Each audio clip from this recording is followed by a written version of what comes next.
think that was a really positive thing. Yeah. Was the fact that I also had a small baby. I'd just come back from maternity leave, so actually it kind of gave, having gone through that process myself, I was able to really think about all the daily routines of having a newborn that could potentially be a problem. Even things like, changing a nappy. Generally, you get down on the floor with a changing mat, and you've got fine motor control of the tabs. Managing to get the wipes out of the packet. All those kind of, not even sort of things that aren't even related to MS that Jilly sort of understood that might be an issue with somebody that's got MS and also is going through a pretty full-on exacerbation. Like, I don't know whether I was having a relapse. I had steroids actually because I thought I was, but in hindsight maybe I wasn't having a relapse. I was just sort of recovering from having a baby. Just felt like 10 relapses all at once.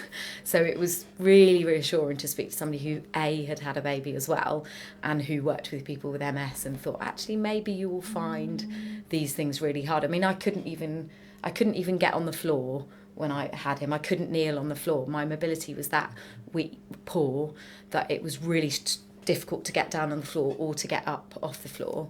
So you just made loads of recommendations, didn't you, about what I could do sort of day to day with the baby and around the house. Yeah. So one of the areas that you were really struggling with was fatigue.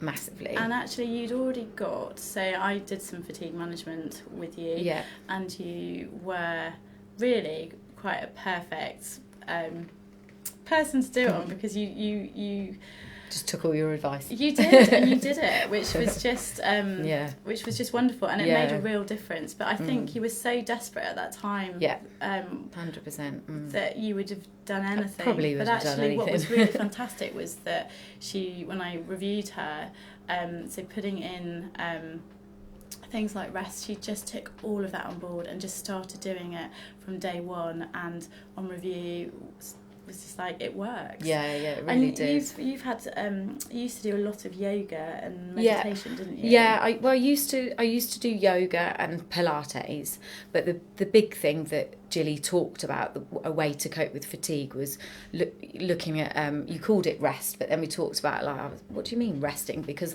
I do nothing all day. Tom goes to work and I sit down with the baby. At that point, he was completely immobile. I just sat and fed him. I just sat and held him all day, really.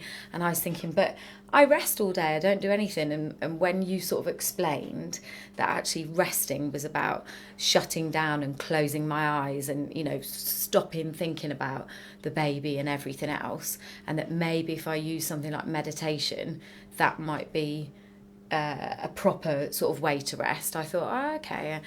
And I'd had an app on my phone that I was trying to use at work to sort of take time out of a really busy schedule. And I just sort of, found it again in the App Store and really just used it, and like really did just go to town on it. And to start with, I was sort of doing like 3 20-minute meditations every single day. And within like a week, 2 weeks, I'd seen a massive, improvement. And in actual fact, after the very first time I did a proper meditation, I got up and maybe went and put the kettle on and just sort of thought, I literally can't believe I've just walked into the kitchen, much easier than before. So that was like the real start of taking control of it. Just felt like I was taking control of it. I didn't have a clue what to do before, and it really did smack me in the face, the fatigue. It was that overwhelming, never mind having a baby.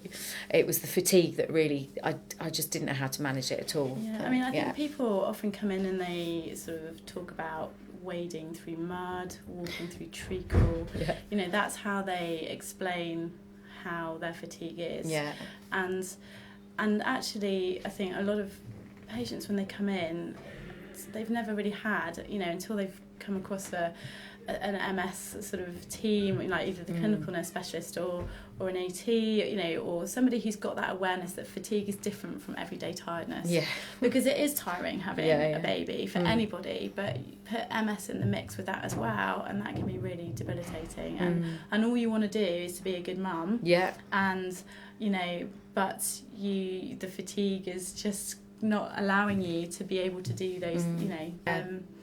Sometimes it's about kind of giving permission to people. They kind of need to hear that it's okay for them to sit down and have a 20-minute rest and not feel guilty about that. Because, you know, up until when I start seeing them, they've never done that before. Or they've fallen asleep on the sofa and then wake up 2 hours later feeling really cross and frustrated that they've wasted 2 hours. And I never feel cross or frustrated anymore when I rest. It's just really nice.